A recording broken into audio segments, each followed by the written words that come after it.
back into our position recaps, and it's time for pitching. Welcome into Fantasy Baseball today on Tuesday, November 18th. I am Frank Stampfl, joined by Scott White. Today on the show, it is our starting pitcher recap part 1. We'll look at preseason ADP, recap the top 15 or 20 pitchers, see how many we get to. Also, Scott, we had our first big move of the offseason. Josh Naylor is headed back to the Seattle Mariners. And let's just start there. We'll get the news out of the way, then we'll get right into the pitching. 5 years, $92.5 million here for Josh Naylor. Feels, I guess, pretty fair for both sides. Coming off another big season, he hit 295, 20 homers, and of course, 30 steals, one of the biggest surprise stats in recent years. He was also awesome during his time with the Mariners. He performed very well in T-Mobile Park. So, Scott, this feels like a pretty good marriage for fantasy. Way back on October 3rd, you put out your first base rankings. You had Josh Naylor 8th at the position. Are you sticking with him there? Yeah, I think so. Now, I am happy with this move because, normally Seattle, you would think that's not a great place for a hitter to be. But as you mentioned, Josh Naylor showed he could handle it in his 26 games at T-Mobile Park, at least during the regular season. 26 games there. 360 batting average, 5 home runs, a 10-15 OPS. I don't think it's going to pose a problem for him as a hitter. And the reason I'm excited about it is I think being with the Mariners, being on that team had a lot to do with him miraculously stealing 30 bases. Remember, he was already on a pretty good steals pace at the time of the trade. And we wondered, okay, is getting him out of Arizona, leaving the Diamondbacks, is that going to cause Josh Naylor to stop running? But instead, he redoubled his efforts to steal bases.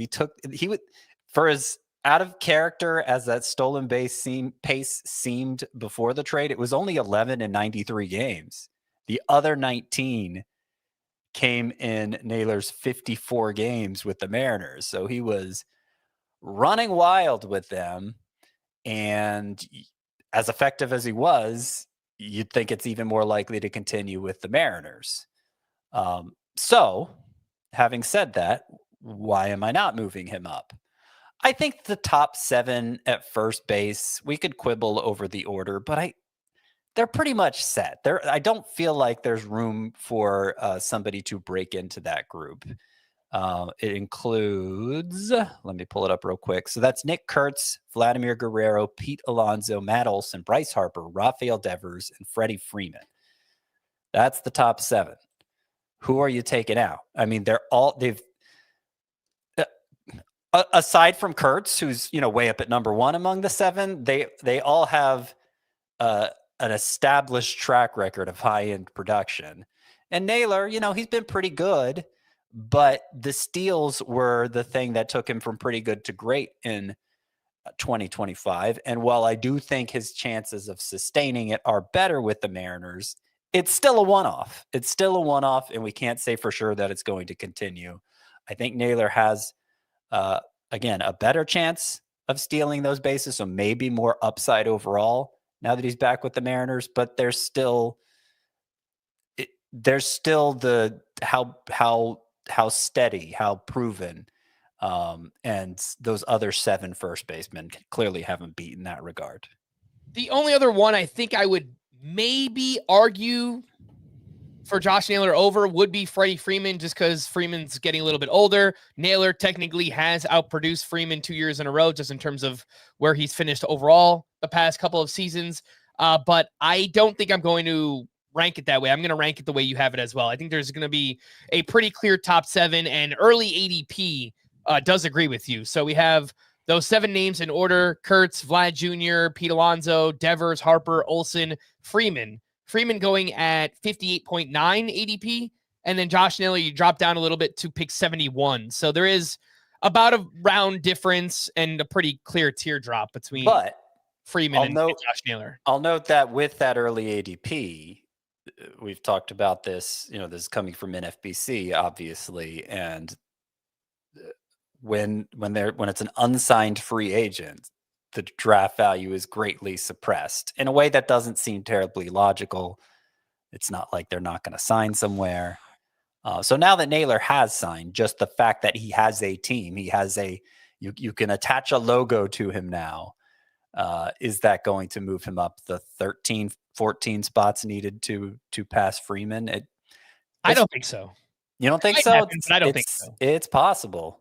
I'm not going to change it. I rank Freeman ahead, but also if we're thinking Naylor's stolen base potential gives him higher upside than Freeman, NFBC promotes chasing upside too. So I could see it changing in the ADP, but I want Freeman regardless. It's a narrow gap. The gap is narrowed with this move. Yeah. And look, even if I miss out on the top 7, I don't really mind Naylor as like a fallback option, or even Vinny Pasquantino for talking about the position as a whole. But, the top 8 to 10 or so at the position does look pretty good there at first base. It falls off quite a bit, but we'll talk about that another day. I put a poll out on our YouTube channel asking over under 14.5 steals for Josh Naylor. This is after the signing, so people know he's back with Seattle. There have been 994 votes, 51% over, 49% under. So that seems to be a pretty good number. Right around 15 is what people are thinking. I lean over. I think with him going back to Seattle, I could see like 16 to 18, somewhere in that range for Josh Naylor. Right. I might put the over under at like 17.5 myself. I mean, it sounds like you nailed it, as even as that poll is, but I think Naylor, my expectation, if I had to lock him into one scenario, it would be that he'll be a useful contributor of stolen bases, particularly for his position. Yep. But he won't approach 30 again. So I'm thinking high teens. All right, again, that's Josh Naylor headed back to the Mariners on a 5-year, $92.5 million deal. First big move of the offseason. My guess is there won't be much else going on for a while. We get usually some things kind of trickle in November, and then December we'll have the winter meetings, and perhaps we'll see like one or two big signings then. Like most of the stuff seems to happen during a 3-week period in December. I feel like you get a little more happens in January than November, but the bulk happens in December. So it's coming. I know people get impatient in the off season. Like if it all happened before Thanksgiving, we'd be pretty bored for 3 months. So I don't think it's the sort of thing you need to be sweating over. Since we last spoke, Scott, the MVP awards have been announced. Shohei Ohtani won in the National League. No surprise there.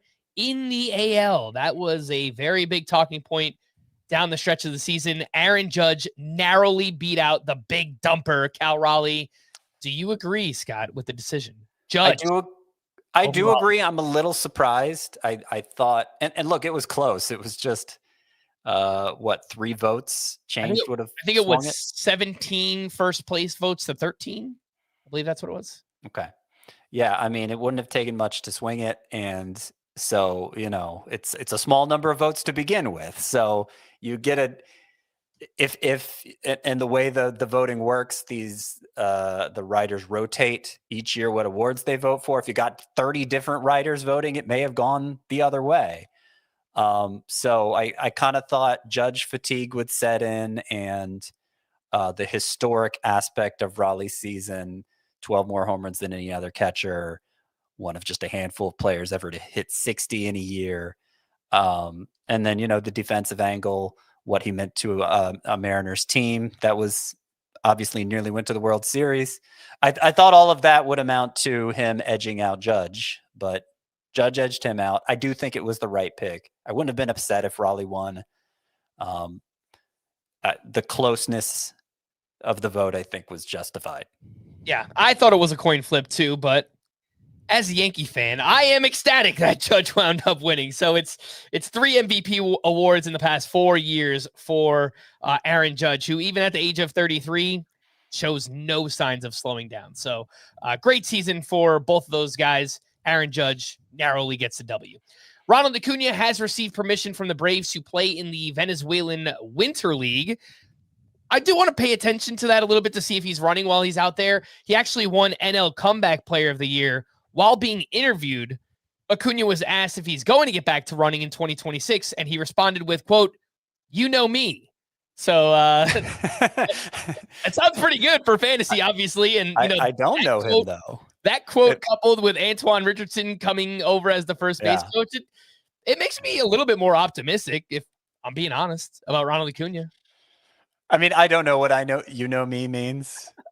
Because he said it in a way where, like, yeah, I'm going to steal a bunch of bases, but he might just be talking crap. Who knows? I hope so. I mean, Alex Anthopoulos, heading into last year, he gave the more optimistic take than Acuna himself did about him stealing bases. Like, they weren't going to hold him back. They think it's a big part of his game. They didn't think they could hold him back if they tried. I'm paraphrasing, obviously. I don't remember the exact quote, but that was the gist of it. And then it was disappointing what Acuna did as a base stealer. But yeah, hopefully he bounces back. I think there's a good chance now, a year further removed from the knee injury. So I rank him. Where do I rank him? 6th? I think I rank him 6th. 3, 4, 5. Yeah, 6th. And I think I'm going to stick with it. Come hell or high water, I'm going to stick with it. All right. Jose Altuve underwent a procedure to remove fluid between the 4th and 5th toes on his right foot. Sounds kind of gross, but also not really a big deal. He played through the issue the final few weeks of the regular season and expected to be ready for the start of spring training.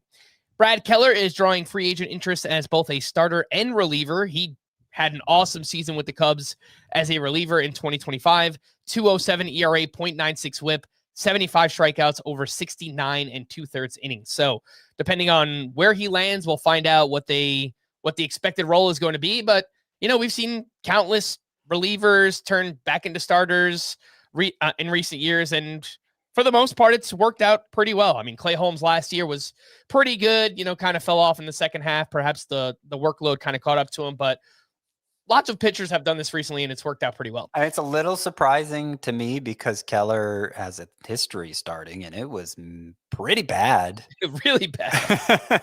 Like, he was nothing to write home about and he turned into a dominant late inning reliever. But, sometimes we see pitchers go to the bullpen. They have that big jump in velocity and then they figure out a way to carry it over to a starting role. So maybe it's more likely Keller will matter to fantasy if he's a starter than if he's a middle reliever or even a setup man. I mean, I guess there's a chance he could go to a team and be a closer, although he doesn't have much experience doing that. But based on how dominant he was, there's a chance. So we'll see. Same thing with Luke Weaver. I mean, there's some talks that he could be signed as a starter this offseason. Didn't have as dominant a season as a reliever this year. There was some pitch tipping stuff going on with him, but another name to watch there is Luke Weaver, whether or not he's a starter or reliever for next season. Spencer Arrighetti, who missed the final month of the season with a right elbow injury, is expected to be 100% for the start of spring training. The Padres re-signed Kyle Hart to a 1-year deal with a club option for 2027, and the Yankees re-signed Ryan Yarbrough to a 1-year deal. Before we hit our first break, we mentioned Josh Naylor is back in Seattle. How many steals will he have in 2026? Drop a comment on YouTube. Let us know in the live chat. And after you do that, hit the like button and subscribe to the channel for a bunch of off-season fantasy baseball content. Let's take a break. And when we return, the state of pitching, we'll start to recap it all right after this. Only CBS Sports can bring you big time during the heart of Saturday afternoons. It's big time. It's big time. It's big time. It's big time. On CBS and streaming on Paramount Plus. Welcome back in Fantasy Baseball today. All right, news all out of the way, Scott. Pitching the rest of the way here on out for the rest of this podcast. Let's start with the state of pitching. Famous last words. I think it's in a pretty good spot. I mean, there are always going to be injuries, but as of now, the depth looks pretty good. You've got some aces up top. There's a big second tier that seems really talented. I looked through your rankings before this podcast, and I thought it went about 90 deep with players that were pretty interesting to me. So how do you feel about starting pitching right now? Yeah, that was my impression too, as I put together those rankings. I mean, you say 90 deep. 91 is Bailey Ober. 92 is Shane Smith, who had 14.4 points per game in the second half. It's around there where it started to get a little shaky, though. They got a little, but that's still an interesting range. And I would say ranking, some people are not going to be happy with where I rank the standout rookies, Nolan McLean, Trey Savage. But it becomes kind of a hair-pulling exercise once you get beyond 30. The 30 to I don't know, 30 to 70 range is, it could go a lot of different ways. There's a lot of upside to be found all throughout that. So I think maybe it's a little lighter at the very top. And I've stressed a few times already this offseason that I'm more willing to pay the premium for the big three who are going to go in rounds 1 and 2, being Tarek Skubal, Garrett Crochet, and Paul Skenes. I'm more willing to pay the premium for them because I think the drop-off after them is clearer. It doesn't blend as much like we've seen at the top of the starting pitcher rankings. But, you get into that second and third tier at the position, extremely deep, a lot of upside to be found. We've only done the one mock draft. It was for Roto, 12 teams, no bench. So we're only drafted 9 pitchers. And my experience with that draft was I wasn't even going that aggressively after starting pitcher. And it was a real concern filling up my pitcher spots too soon. Filling those 9 spots and there still being a lot of good pitchers on the table. And, me potentially inhibiting myself at a hitter spot because I did that. That was a real concern. 30 to 70 at starting pitcher this season, Scott. Am I sensing the good glob? The good glob? Uh-oh. Was that just last year that we had the good glob? It's similar. It's similar to that. The glob in previous years was bad. Last year, I think there was a good glob, but then before last year was the good glob. And then the year before was the glob. Yeah. Yes. So might be making a return. That was a 1-year phenomenon. The glob, the lack of a middle class at starting pitcher, another way of putting it. Now I think it's very similar to how it was set up going into last year. And there will be injuries, as you point out. There will be a lot of injuries, but there will also be a lot of pop-up pitchers, guys who aren't even really on our radar right now and go on to be impactful fantasy options. That happens every year. Think about this time last year, right? We were not talking about Nolan McLean or, any of these other Trey Savage. We knew he was a good prospect. We didn't really have an idea that he would come up the final month and then look amazing in the postseason. He didn't really matter too much for the regular fantasy season, but there were guys that came up in the second half that we had no idea. We did not see those names coming. And again, that's going to happen again in 2020. Even like Quinn Priester, very useful option. Just random. All You're season. right. That and Trevor Rogers. Yeah, that's the biggest of all. Like, what is going on? It's crazy. Preseason starting pitcher ADP. So looking at Fantasy Pros from before the season, which took 5 different composite draft positions: Yahoo, CBS, RT Sports, NFBC, and Fantrax. The top 12 pitchers drafted, we had Paul Skenes, Tarek Skubal, Zach Wheeler, Logan Gilbert, Corbin Burns, Garrett Crochet, Chris Sale, Cole Reagans, Dylan Cease, Blake Snell, Yoshinobu Yamamoto, and Framber Valdez. According to the Fangraphs player rater, of those 12, only 4 finished in the top 12, which makes sense. There are so many names. There's just so much unpredictability at the position, lots of injuries as well. Biggest breakouts at starting pitcher, take your pick. Lots of options, Brian Wu, Cristopher Sanchez, Nathan Eovaldi, kind of a weird mid-career re-breakout type thing. Carlos Rodon, same thing there. But I would say the most traditional breakouts, as we would label them, Scott, Nick Pivetta, Trevor Rogers, Matthew Boyd. Those 3 kind of stand out to me as like the big, standout breakouts from this past season. Sure. I think those were definitely breakouts.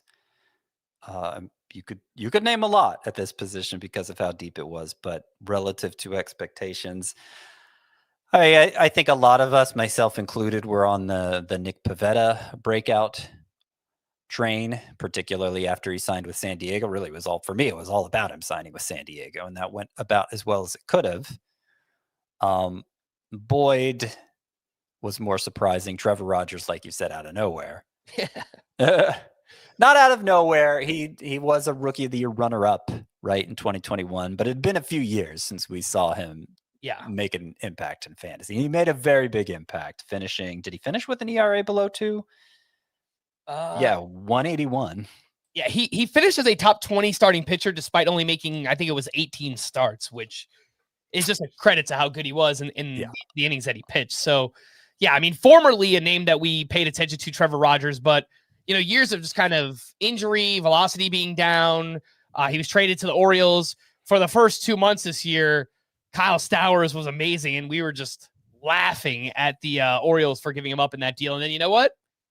It might turn out to be a pretty good deal for both sides, the way that things ended this season. The biggest bust at starting pitcher, aside from injury, Scott, because, whatever. I'm not going to blame like Corbin Burns or Chris Sale for missing time. It just happens. But the non-injury bust, there's no doubt that it was Dylan Cease. He was drafted as the SP10 in ADP. He had a 4.55 ERA, a 1.33 WHIP. Walks, hits, homers were all problems. He completed 6 innings in just 11 of 32 starts. The year prior, he did that 19 of 33 starts. So just terribly inefficient. And unfortunately, we've kind of seen this roller coaster ride that is Dylan Cease's career, where it's, one great year followed by one rough year. And as Chris points out often, you want to buy Dylan Cease coming off the bad years, because more often than not, he kind of bounces back from those bad seasons to get back on track.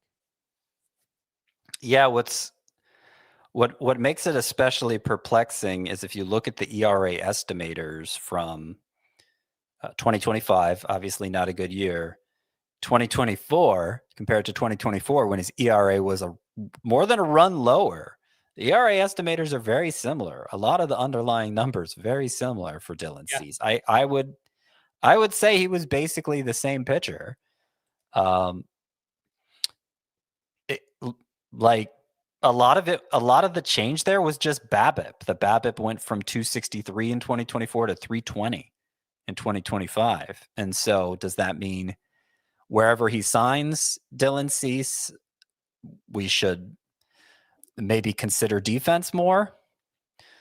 Well, maybe, but at the same time, he's one of the best bat missers. So you wouldn't think that profile. He's one of the best bat missers. He's more of a fly ball pitcher than a ground ball pitcher. You wouldn't think Dylan Cease would be that susceptible to defense. And yet, really, you look at the last 4 years, the on and off nature of the last 4 years for Dylan Cease. It's mostly BABIP that's changed. You look at his whole career, Scott, by year, starting in 2025 and working backwards: 320, 263, 330, 260, 309, 238, 326. It's 1 year on, 1 year off for BABIP, and it's just so crazy the way that's worked out for Dylan Cease's career. Also, you could say a lot of that with walk rates too. I mean, his walk rate was up this year. It was better 2 years ago. It was bad 3 years ago. So it's just these wild. It was about the same though. It was about the same as 2022, which was his best season. Yeah, that's fair. Yeah, I mean, you are right that it's mostly BABIP driven, but that's usually based on like how much hard contact he allows and stuff. But yeah, just weird all around for Dylan Cease, who is a free agent. We'll see where he winds up. I'm a sucker for these like free agent prediction articles and videos, Scott. So I get sucked in all the time, and I watch and read a lot of them. I've seen your Braves linked to Dylan Cease quite a bit, so we'll see. Yeah, the Braves are being linked to a lot of free agents, it seems like, which I like. And I had been suggesting, and I wasn't the first to do it, that their quiet offseason last year was mostly about keeping them under the luxury tax threshold, because if they went over for another year, it would be even harsher penalties. Getting a year off from that resets the penalties. And so, kind of like the Dodgers did the year before they signed Shohei Ohtani. And I think they brought in Tyler Glass now that same year, right? They had a quiet offseason and then spent like crazy the following offseason. So it's possible the Braves bring in a few free agents. It's one of those things, you'll believe it when you see it, as I'm sure most of Braves fandom is saying, but it does seem within the realm of possibility. It does seem like it may have been by design, the quiet offseason they had last year. Yeah. And Dylan Cease has been linked to the Braves for a couple of years now, also a native of Georgia. So if you want to follow that narrative, we'll see if they actually go in and spend the money for Dylan Cease. Let's get into the top 15 to 20 starting pitchers from this past season. This is according to the Fangraphs Player Rater, which accounts mostly roto in categories. If there's anything points related, we can kind of mention that along the way here, Scott. But the top 3 pitchers, the big 3, no doubt. Tarek Skubal was number 1, followed by Garrett Crochet and Paul Skenes. Crochet traded over to the Red Sox. He lived up to the highest expectations. He maintained those awesome skills. He did that over 205 and a third innings. He was one of only 3 starting pitchers to throw 200 innings. Do you worry at all about the jump from 2024, 146 innings up to 205 and a third? He also threw, I think, like 8 more innings in the postseason. So it's like 213. Do you worry at all about that jump from one year to the next for Crochet? I worry some. I'm not going to say I don't worry at all. I don't worry enough that it's going to steer me away from taking him at the end of round 1. It's not the sort of thing I think we can predict with great accuracy. I am more, as far as innings go, I'm more interested in, can they take on that ace workload? Will their team allow them to? And can they? Can they get there? And we got a definitive yes for Crochet to both of those questions this past year. And so I think it's right to treat him as the ace that he is. I think there's an argument for taking him ahead of Skubal even. Now I'm not, because Skubal's done it 2 years in a row while Crochet just has the 1. But just on a pure statistical level, you could make the case for Crochet over Skubal. For Paul Skenes, obviously the wins were terrible, just 10 wins with the Pirates. So that was annoying. It was also annoying that they limited him at times throughout the season. Just a few games where it was lower pitch count. They didn't let him throw more than 5 innings, even though it seemed like he was very capable of doing so. I have to imagine this is kind of just wishful thinking, but I guess also just logic. I don't know if the Pirates have that. Going into his 3rd season, I would imagine it's just all systems go for Paul Skenes. The gloves are off. Let's go ahead and push 200 innings this year. Yeah. Do you feel like the gloves weren't off this year? He got to 187 and 2/3. I don't feel like that's holding him. I just felt like there were starts throughout the course of the season where they very obviously limited him to 5 innings or 75 or 80 pitches when it was clear that he could have gone a little bit longer. You know what I'm saying? Like, there was a stretch just before the All-Star break where it seemed like they were limiting him to 5 innings. So yeah, maybe he gets a career high this year. Maybe he has an IL stint and doesn't. I mean, hopefully not. But it's certainly on the table for every starting pitcher. Yeah. So I the reason why I think Paul Skenes deserves to be a clear number 3.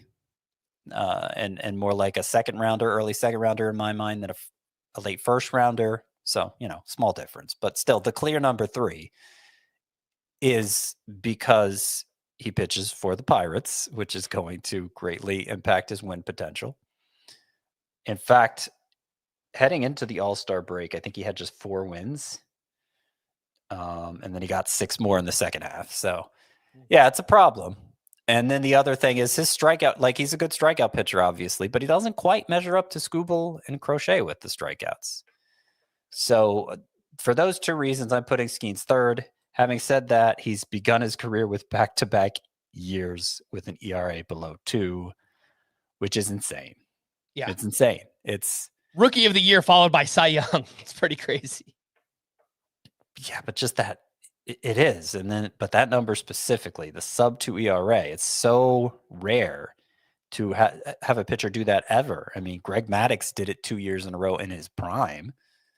But how many times did Kershaw do it? Sub 2 ERA. Kershaw did it 2 years in a row, but in his mid-20s, so more in his prime. But we're talking about like best pitcher in his generation type of stuff here for both of those guys. And Skenes has done it twice to begin his career. It's crazy. Yeah. And Skubal, he's the best pitcher in baseball. We're not going to talk about every single pitcher in depth here. I will just point out, as great as he is, and I think he should be drafted as the SP1 heading into next season, could be on another team. So I guess we'll keep that in mind, although it probably doesn't matter.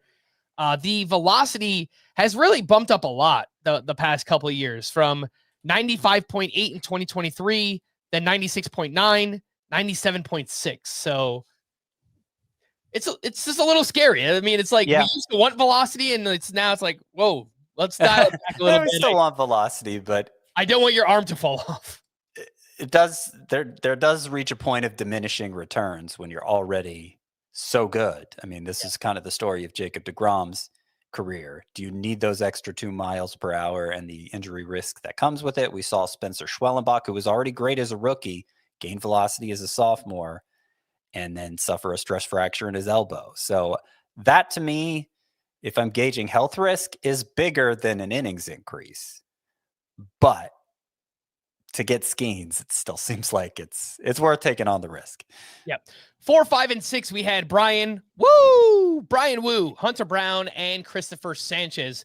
3 of the biggest breakouts this past season. Wu turned himself into a workhorse, went 6+ innings in 27 of 30 starts, also improved his strikeout rate. Hunter Brown, the velocity was up a touch. His last 53 starts dating back to May of 2024, 2.38 ERA, 105 whip, 9.7 K per 9 for Hunter Brown. And Cristopher Sanchez, the velocity was up. That helped get the strikeouts up as well. He gets ground balls, also a workhorse. Scott, would you be okay with, I guess, kind of paying this new inflated price, right? All 3 of these guys were going outside the top 100. Now they're probably going to be top 40, top 50 picks. Would you be okay paying the price? Would you be okay with them as your SP1 in 2026?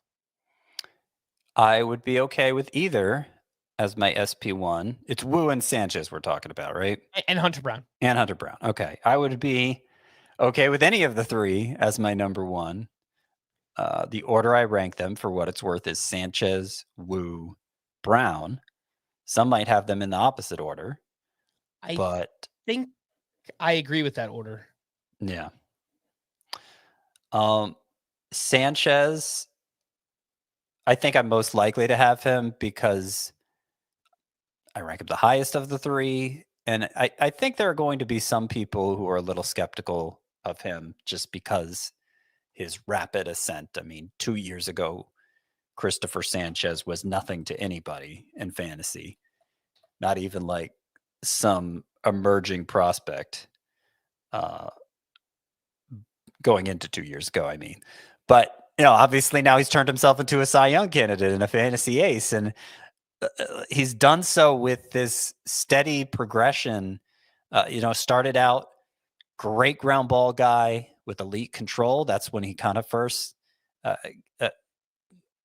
began to pop for fantasy with those 2 skills. But we've seen him work in more velocity each of the last 2 years. 2024, it seemed to come at the detriment of that elite strike throwing. But he found the best of both of all 3 worlds here in 2025. He still has the elite ground ball rate, has the elite control, and now he's throwing harder and getting the strikeout rate up to like 10 per 9. And really, he excels in all 3 areas that a starting pitcher can control for himself. And by the way, he pitches deep into games too, not surprisingly, because of how good his control is. And he's on a good team too. So. And on a good team. So Cristopher Sanchez seems like a legit ace to me. And I have fewer concerns about him than Wu or Brown. Not that my concerns for Wu or Brown are that great. They're all part of a second tier for me after that top 3. Yep. I imagine I'm most likely to take whichever one lasts the longest, regardless of how I rank them. It's less important than who lasts the longest. And I think Sanchez has a good chance of being among the last of those drafted in a lot of drafts. Yeah.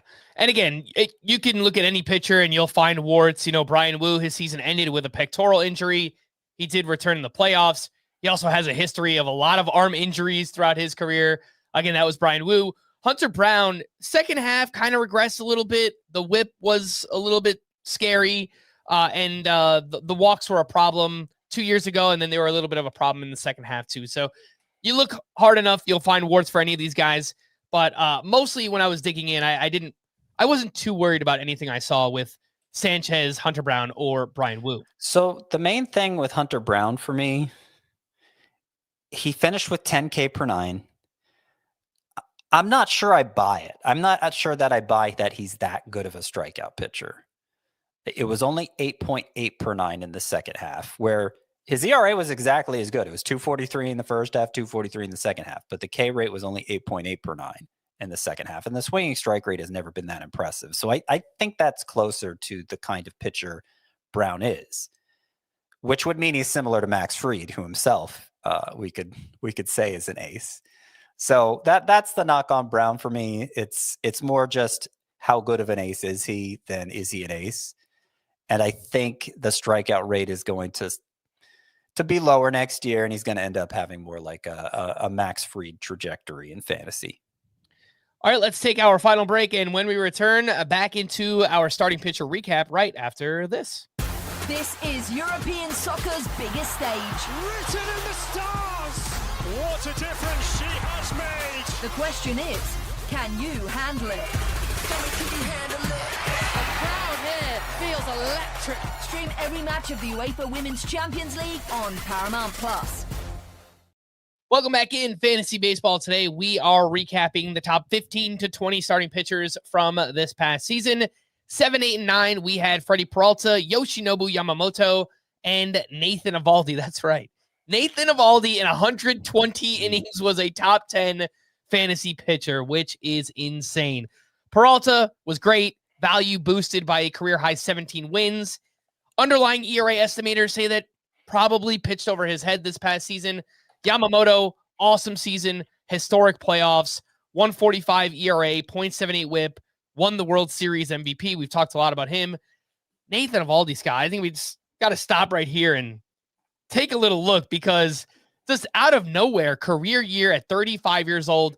Now, he did make tangible changes. He threw with less velocity. For most guys, we might not want that, but on the same team as Jacob deGrom, where it worked very well for Jacob deGrom, I think this was kind of a team philosophy thing for both of these guys. He mixed in more secondary pitches. All of those secondaries are really, really good for Nathan Eovaldi. But as usual, he had his arm troubles. Excuse me, I said he threw 120. He actually threw 130 innings. So still, the point remains, he was amazing. And to me, he is one of the most confounding pitchers heading into 2026. What do you think about Nathan Eovaldi? Yeah, I think that's fair. I rank him a lot lower than 9th for next year. I'll have you know. He's part of that good glob. So, you could justify at 36th is where I have him for next year. You could justify having him higher than that. But weighing risks and rewards, that's where I put him. Of course, there's a lot of injury risk, even before you account for the regression risk. Notably, because of the way the Roto formula works, that's why he finished 9th. You have an ERA as outlandish as 173. The Roto formula is going to weigh that pretty heavily. Of course, Eovaldi finished much lower in the head-to-head points rankings because of how much time he missed to injury. So worth pointing out that separation there between the two formats. And as for that 173 ERA, yes, there are underlying changes that explain why he got different results. But you're still talking about a pitcher who in the 11 years, an entire career's worth of pitching, basically, ERA no lower than 363 in any of those 11 years. And he goes out and delivers a 173 mark. So that coming from a 35-year-old, just the injury risk, the age risk, the unprecedented nature of the performance all adds up to Eovaldi taking a step back. And it's just a question of how big of a step back. And when that step back comes, understanding that he's probably going to miss out on 8 to 12 starts because of injury, is it still going to be worth the investment? That's why I come out 36th on Eovaldi. But some will come in higher, some will come out lower. It's a pretty malleable range of the rankings. Totally agree. He's going to take a step back. There's no doubt about that.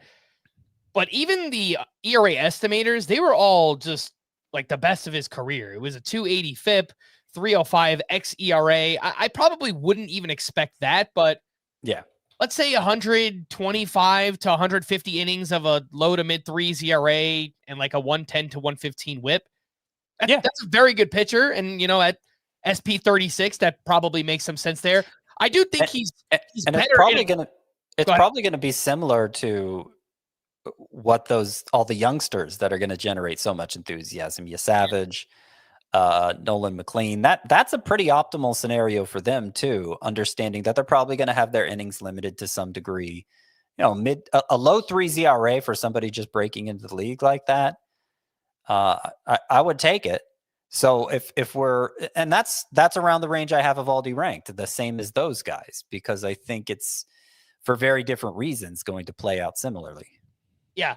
I will point out one more thing with Eovaldi. I do think he's actually better in a points league just because the replacement value, although a lot of pitchers are rostered in points leagues, but when he pitches, he was the SP4 in points per game. It was 18.9 fantasy points per game for Nathan Eovaldi. And while we're on this trio, Freddie Peralta is kind of the opposite. He's a better roto pitcher. He gives you a lot of strikeouts, should get wins pitching on a good Brewers team, but doesn't go as deep into starts as some of these other ace types.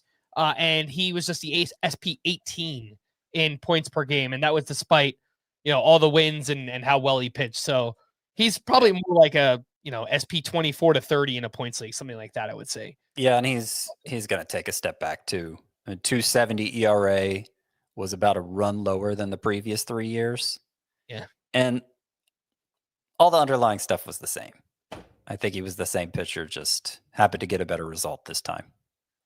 10 to 12, we had Carlos Rodon, Max Fried, and Jacob deGrom. Rodon had this great season, best ERA and WHIP since 2022.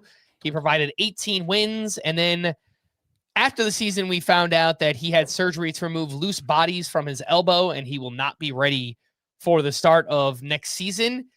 This is just kind of a wait and see, Scott. We got to wait until February, March, learn, where he is in his rehab, what the expectation is. But even then, it's, the one season that he was delayed for injury with the Yankees was his first year, and that was just a train wreck, an abysmal season. So, I don't know. It's kind of up in the air, wild card, I think, right now for Carlos Rodon until we learn more.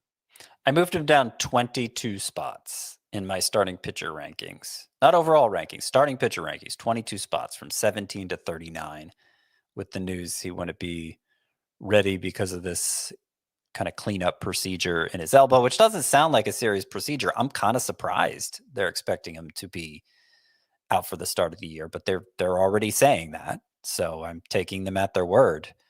But that kind of goes to show you just how malleable this range in the starting pitcher rankings gets. 22 spots because a guy might miss a couple weeks. It could be worse. I mean, you're factoring in some downside risk there, as you point out. But I kind of surprised myself how much I wanted to move Rodon down in light of this news. Max Fried had a great first season with the Yankees. He changed the pitch mix. He led with the cutter. And he threw it almost 6 miles per hour harder, which just kind of some weird stuff going on. I'm going to take Baseball Savant at their word, and what they're saying with pitch mix and velocity is all correct, but some very weird things for Max Fried in terms of like this cutter usage and velocity and stuff this year. He had a weird stretch in the middle of the season where he dealt with a blister, but then he finished strong. I think we know who Max Fried is. He did have those forearm things a couple of years ago, but he was a full-on workhorse this past season. Jacob deGrom, AL Comeback Player of the Year. He finally stayed healthy. 2.97 ERA, a 0.92 WHIP. Skills weren't as dominant as the past, but he threw with less velocity on purpose, which allowed him to stay healthy, and he was really good. deGrom's early ADP is SP9, which surprises me a little bit, Scott. We just got this great season from deGrom. He finished SP12. Can he be much better in his age 37 season? I'm not so sure. And I still think there's risk involved with him. Oh, yeah. Just the fact he's 37, forget deGrom's past. There's risk to drafting a 37-year-old for sure. That does surprise me too, because I don't feel like, I'm just kind of restating what you said. I don't feel like there's upside beyond last year. He finally stayed healthy and he was really good, but can he take a step forward from there, or is it more likely he takes a step back at 37 and or potentially gets hurt again. It seems like there's only room to get worse from last year. And so to draft him beyond what he finished last year, meaning 2025, last season, is not something I would do. I have him 14th, which still felt on the aggressive side to me. So yeah, seeing him go 9th at starting pitcher early on, kind of surprising. I agree. The most likely thing is that I think deGrom is probably about his skill set this year, or maybe even gets a little bit worse, but there is probably a small chance that maybe, his second full year back from Tommy John surgery, maybe he does somehow get a little bit better. I'm not going to completely rule that out, but not really something I want to bet on for a 37-year-old starting pitcher. 13, 14, and 15, we had Nick Pivetta, Zach Wheeler, and Trevor Rogers. Pivetta, his first season in San Diego, a massive one. 2.87 ERA, 0.99 whip. The home run rate came way down.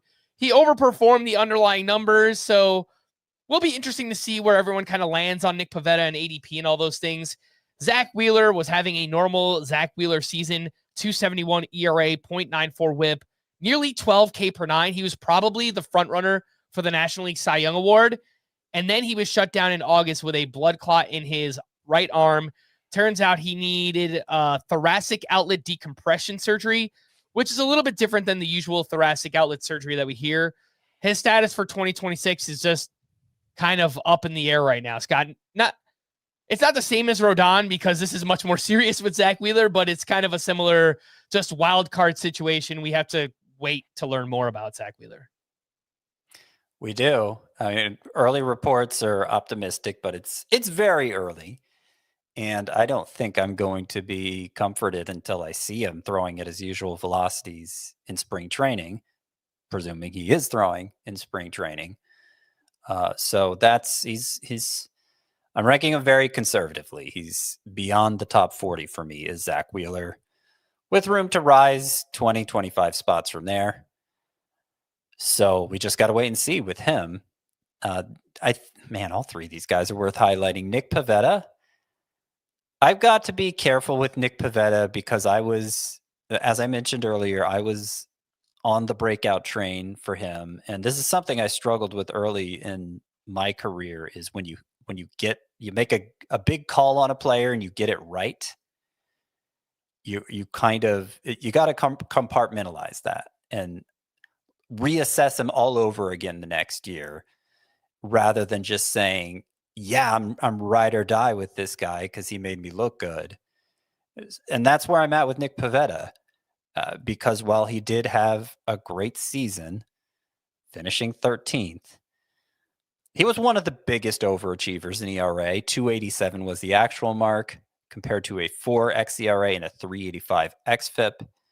For as much as pitching in San Diego seemed to help his batted ball results, there were a lot more batted balls. He was not the bat misser we had known Nick Pivetta to be previously.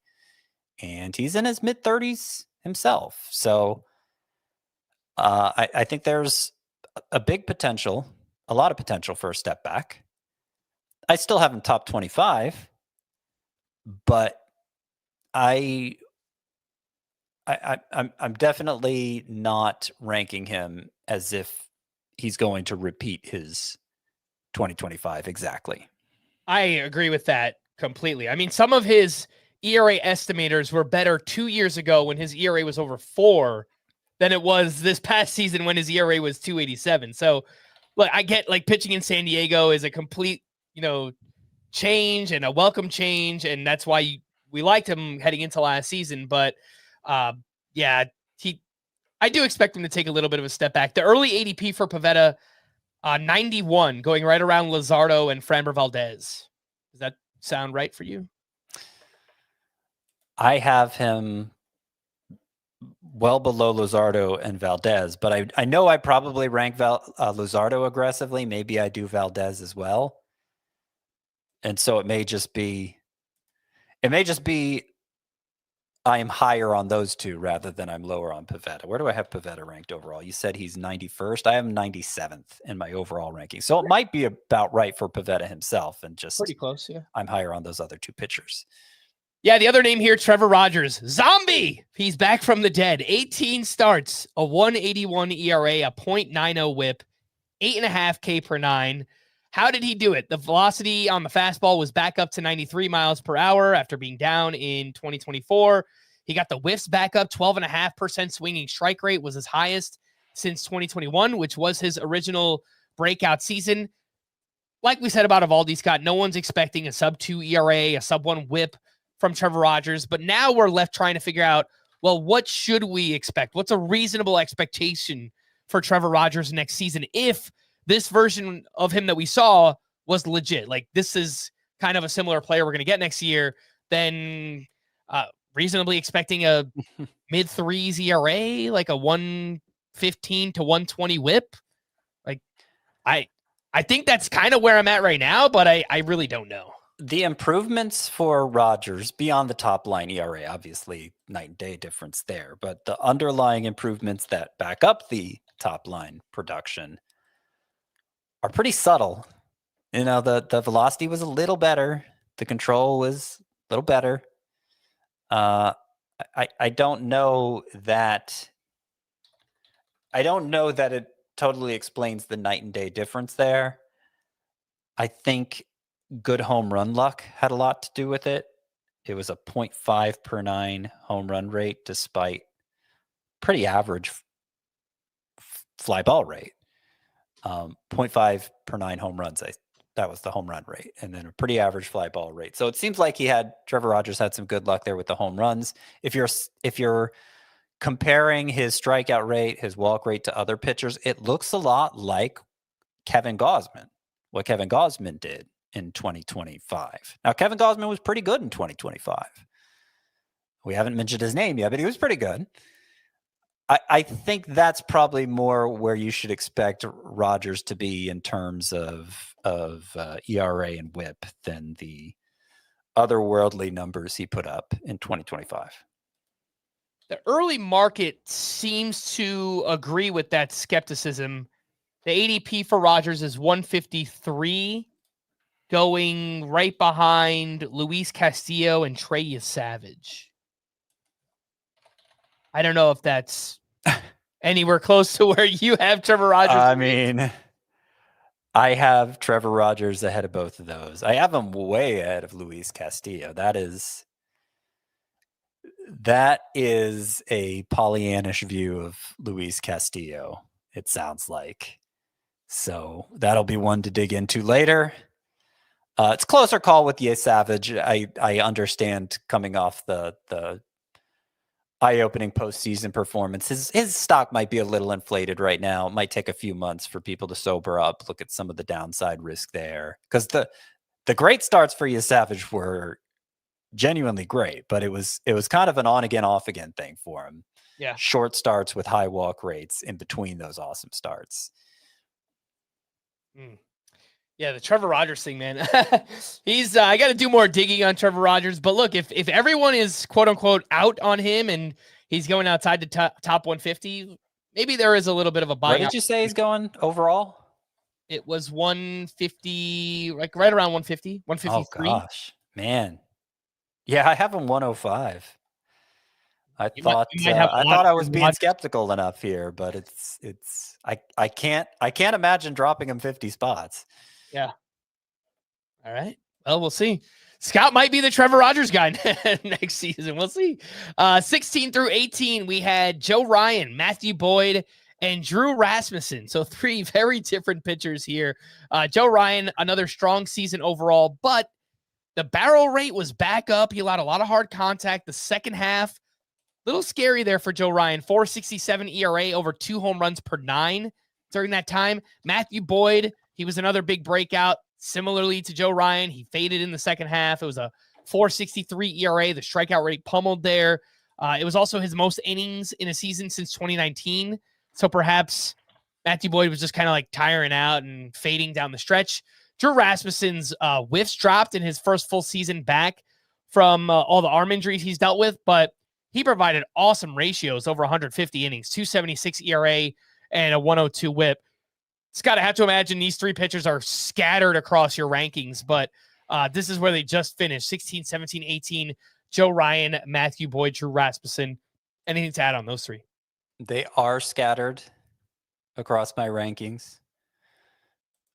And the highest ranked of them is Joe Ryan. Which I would imagine that's not really close either. He's shouldn't surprise anyone. No, but the reason I bring it up is because I think the biggest reaction I've gotten to any of the rankings I've released so far is, why do you have Joe Ryan so low? I have him 26th at starting pitcher. No, 26th. In a vacuum, it might not sound that great. There's a lot of good pitchers in that range of the rankings. I just said I had Nick Pivetta 25th, so Joe Ryan in the same range. And I don't know. I rank them because I looked at the numbers, and this is where these numbers deserve to go in my rankings. I mean, you said what, 26? 26th. His so ADP so far is SP 17, just for some context. So yeah. So I don't know if there's this impression that Joe Ryan could be better than he's shown us so far. I don't know if people are just remembering the experience of having first half Joe Ryan and not looking at how he kind of fumbled the bag at the end there with all the home runs, which is a recurring issue for Joe Ryan. I mean, that is the biggest issue for Joe Ryan. His vulnerability to the home run makes it so he's, kind of condemns him to a mid-threes ERA. The 342 mark, not very impressive. The 342 mark he just put up is the best ERA he's ever had. The strikeout rate is good, but he's never gotten to 180 innings. He's not like a workhorse. The whip is good. The whip is the clearest plus for Ryan. Good whip, good strikeout total, but not as good as maybe the K per 9 would have you believe. And then ERA liability with some innings concerns. That's who Joe Ryan is. And I don't, he's going to be 30 next year. I don't see reason to believe that's going to change. There's value in that. Obviously, I rank him 26th, but I don't know. I don't really understand the point of view that, he deserves to rank 9 spots higher than that. He's a borderline ace. I think he's solidly a high to mid tier starting pitcher. And so that's where I put him. Yeah. I think I would probably have him. I haven't done pitcher rankings yet. Probably closer to your top 20, like where Kirby is at and Jesus Luzardo.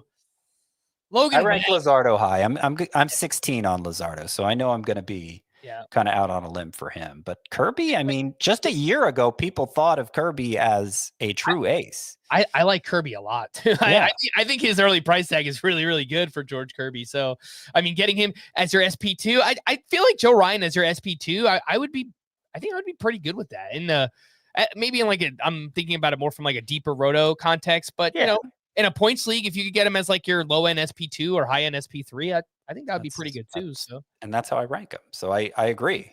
But if he's 17th on average, then that's more like a high end number 2, if not a borderline number 1 in a 15 teamer. Yeah, that's fair. I would not want Joe Ryan as my SP1, but SP2, I think I can get away with it. Anything else to add on these other two here? Matthew Boyd, again, he kind of struggled in the second, he struggled in the second half, but again, it was the most innings he's thrown since 2019. So I think he was kind of just fading down the stretch here. And then Rasmussen, ratios were really good. The whiffs came down. I think moving back into Tropicana Field, perhaps we see those whiffs climb back up a little bit for Drew Rasmussen. Yeah, I think I don't think Rasmussen is as good as his roto finish. And I know some people will object to that phrasing because it is what it is, right? But the thing about the way roto scoring works is different stats are weighed in different ways, and it's relative to what other pitchers did. And it, he might, there is some subjectivity is what I'm trying to say. There's some subjectivity built into the roto ranking formula in a way that it isn't built in points leagues, which is why I generally like to cite points league finishes over roto. But, obviously roto, different things matter more in roto. So I understand why we don't hear in this discussion. I just don't think the upside is such for Rasmussen that you should think of him as a top 20 pitcher just because he happened to finish there last year. I think Completely agree with that. Completely. Yeah, as an ERA whip specialist in the middle rounds, I'm happy with that. But you don't want him as your number 2 in fantasy. Yeah. Even the early ADP, he's outside of the top 150 overall. So I don't think anyone's treating him close to like a top 20. That's probably closer to SP 40 or 50 in that range of the draft. 19, 20, and 21. We'll wrap up with this trio here, Scott, and it is a fun one. Logan Webb, Chris Sale, and Hunter Greene. Despite missing as much time as they did, we got Chris Sale and Hunter Greene here right around the top 20. Logan Webb, he remains a workhorse. You love to see the strikeouts bounce back, but that whip remains a killer. As somebody who has rostered Logan Webb in a lot of leagues the past 2 years, I'm kind of over it. Just the whip is it makes it hard to compete because he gives you so many innings too. So it's over 200 innings of a near 125 whip. It's really, really hard to compete in that category. Points league, he's much better. I mean, he's going to give you quality starts and give you a lot of innings. That's what I was going to say. Logan Webb is one of, I don't think there are many starting pitchers where you differentiate between Roto and points league value that much, but Webb is definitely one, much more attractive in points leagues. Same with Framber Valdez. I always felt that way with Framber. Same thing as Logan Webb. Chris Sale, he followed up his 2024 Cy Young with similar skills, 258 ERA, 107 whip, 26% K- walk rate, but he was limited to just 125 and 2/3 innings due to a fractured left rib cage. And Hunter Greene, stellar once again, 276 ERA, 0.94 whip. He actually did it differently than 2024. He allowed harder contact again, but he drastically improved his walk rate. So I think it's interesting that Hunter Greene has found like multiple ways to perform like a border, like pretty much like an ace, whether it's, limiting hard contact or limiting the walks, but he has done that now 2 years in a row, limited to just 19 starts. He went on the IL twice with groin strain. So at least it wasn't an arm injury, but this groin was a recurring issue for Hunter Greene. It's got both of Chris Sale and Greene, 2 of the 10 best, 12 best pitchers on a per start basis. It's just how many innings are we going to get from either one of them? Yep. I have more hope for Chris Sale, but of course there's reasons to be skeptical of that for Sale. He's much older than Greene for one thing. And, just to remind everybody, the time he missed in 2025 was he fractured a rib on a diving play off the mound, trying to go for another Gold Glove was Chris Sale. And so that cost him the time. That's not the sort of thing you expect to happen very often to a pitcher. And he was absolutely an ace. Like he was looking on track for a second straight Cy Young award before that happened and came back looking just as dominant. Exactly 9 strikeouts in 5 of his 6 starts after returning from the rib injury. So performance-wise, there should be no doubts about Sale. That's why he's number 4 after the clear top 3 for me. I don't know how much I'll end up drafting him because I just don't see myself investing in that range of the starting pitchers very often, but Sale comes in number 4 for me. And then Greene, what's one of the surprising things we were talking earlier about deGrom being the 9th starting pitcher taken on average in those early NFBC drafts. It's surprising to me that Greene's going after him. If the justification for taking deGrom that early is forget injury risk, I want to go for as much upside as I can possibly get. I feel like Greene is more deserving of that approach than deGrom at this stage of their careers. Like if you're just removing injury risk, how good could this guy possibly be for me? Doesn't get much better than Hunter Greene. Now, obviously for typical fantasy leagues, we have to account for that injury risk. The fact he's never gone more than 150 innings before. We have to account for that. In a way maybe NFBC drafters aren't. Yeah. But I mean, Greene is amazing when he pitches. He is he established himself in 2025 as a for sure ace after kind of flirting with that title previously. I think the biggest difference between deGrom and Hunter Greene, and I don't even know that I agree with this, but I'm just going to make the argument, is what we just saw, the innings total for both of them. So deGrom gave us 172 and 2/3, and Hunter Greene only gave us 107 and 2/3. And I think just that difference of we just saw a guy give us 170, The other one was It closer just to feels 100. that feels short-sighted, right? Because I mean, yes, Hunter Greene is an injury risk. Are we saying Jacob deGrom just isn't an injury risk anymore because he happened to stay healthy for 1 year, No, age he 36 at that? I think they both are. Yeah. I think they're both kind of elevated injury risks, but Yeah. I guess just the fact that deGrom just did it and Hunter Greene didn't. The only other thing, and I love the skills for Hunter Greene. I agree with you. I think he's an ace on a per start basis. The fact that his velocity climbed back up again. This is what we were talking about earlier with funny enough, Jacob deGrom in previous years before his second Tommy John surgery is he was so good. He didn't need to keep adding velocity. It's the same thing with Hunter Greene. The year prior in 2024, he had a sub-3 ERA. He had an amazing whip, big strikeouts. He did that with an average fastball of 97.6 miles per hour. This past season, he was up to 99.5. It just feels like it adds another layer of injury risk for Hunter Greene, someone who's dealt with elbow and shoulder stuff in the past. So I don't know. Frustrating. Yeah, I can't disagree with that. I don't know that I'm eager to draft Greene. He's 11th for me. So I don't know. Let's see. NFBC, early ADP, he is 10th there, right after deGrom. Yeah. So I'm about in line with them. I do have him ahead of deGrom, though. That's the only point I was making. My early, and I'm still kind of working through rankings and strategy and all that thing. My early lean on strategy for next season is trying to get 2. If I don't get one of the top 3 starting pitchers, trying to get 2 in that next tier, the 4 through 14, whatever you consider that. And then maybe kind of waiting a little bit after that. But if I can get somebody else with Hunter Greene, obviously that kind of lessens the risk because you have another really good starting pitcher on your team. So if I were to draft Hunter Greene, I would probably want to do it with having a Cristopher Sanchez as well, or a Brian Wu or Hunter Brown, someone like that, I hear that. And I might take a similar approach in the 15 teamers, which I know the majority of people listening don't play in those. Yeah. I do think one of the biggest changes I'm going to make in just the way I play fantasy this year is I'm going to approach starting pitching differently in 15 teamers than I do in anything shallower, because what I just said at the top of the program about, I called it a program when I'm 85 years old. What I just said at the top of the show was that I forgot what I said. I lost my train of thought. What am I, 85 years old? I'm losing my train of thought now. What did I say? You were talking about changing your approach in 15 teamers versus 12s.